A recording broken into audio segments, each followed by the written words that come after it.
And so, just gonna ask you a few questions, and then if you guys have some questions, feel free to hop in. But just kind of starting out with the first verse that was read, it lists a lot of different leadership positions within, the church, particularly in the early church. So I just wanted to kind of talk a little bit more about the differences between, what are the apostles and their roles, prophets, evangelists, pastors, and teachers. Can you just kind of go through that? Yeah, this is an interesting aspect that Paul kind of brings up here, and he's basically helping us to understand how God has set up the church. He kind of lays the foundation, if you will, for what God is building upon to actually cause the body to be able to perform the way the body should. And so he gives us these gifts, if you will. And the first one he gives is the gift of apostles. The word apostle, the Greek word there, apostello means to send, and so Christians were sent out. We see Christians sent in the first century. We're still sending Christians out today.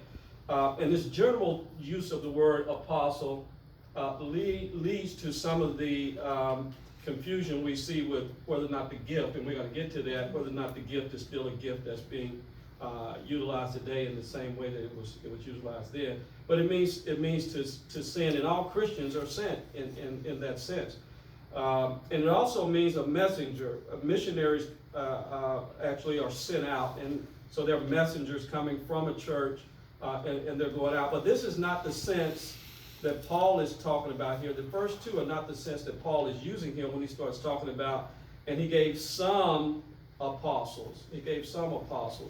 So the apostles of Christ, namely the 12 that we know that Matthew gives us the name of, Matthew 10 and 5 or so there gives us the name of the 12 apostles.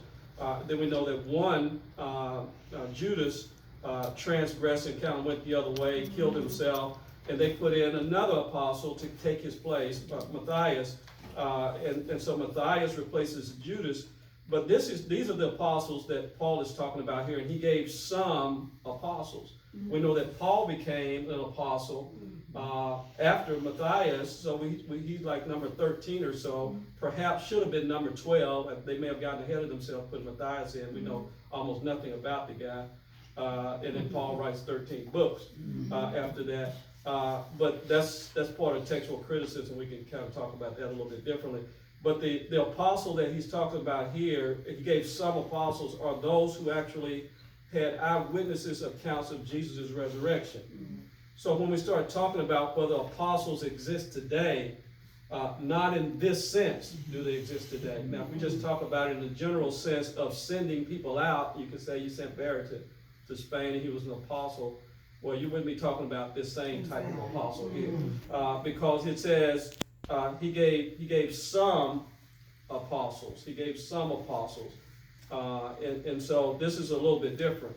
Paul also talks about this same word and use of apostle in 1 Corinthians 12:28, where it says, "And God set some in the church, apostles first, and then prophets second, and then teachers third," if you go to 1 Corinthians 12:28. And so he's qualifying the role of these men that he set out. And we know that they had special giftings that he sent them out with. They had the ability to heal and to cast out demons, et cetera, et cetera. So when we ask the question, and I know we're going to talk about it a little bit later, when we ask the question, are there apostles today? Not in the sense that we're talking about these apostles. There are no apostles today in this sense. Now, when we start talking about prophets, of course, we know that prophets, the next gift he gives here, he says that he gave some apostles and some prophets. He has this qualifying factor there of some. Apostles are the mouthpiece of God. They're the ones who actually spoke, "Thus said the Lord." The apostles were the prophets were the ones who heard from God, delivered the message of God to the people, and they would take the needs or concerns of the people and then bring those back to God. So they were that intermediate person that was there. And also they were the ones who were foretellers of what was happening. And so when we look at Isaiah was a prophet in this sense. We see Isaiah talking about the coming of the Messiah 700 years before Jesus steps on the scene. And then 700 years later, 750 years or so later, Jesus comes on the scene in the same way that Isaiah said that he would come. A son would be born, a child would be given, and the government would be upon his shoulders. So we see that Isaiah was a prophet. This is the sense that we see a prophets. He's talking about a prophets here. Therefore, I would say that there are no prophets today. There's no one that actually can foretell what's being done or what's going to happen. We have foretellers, but not forthtellers.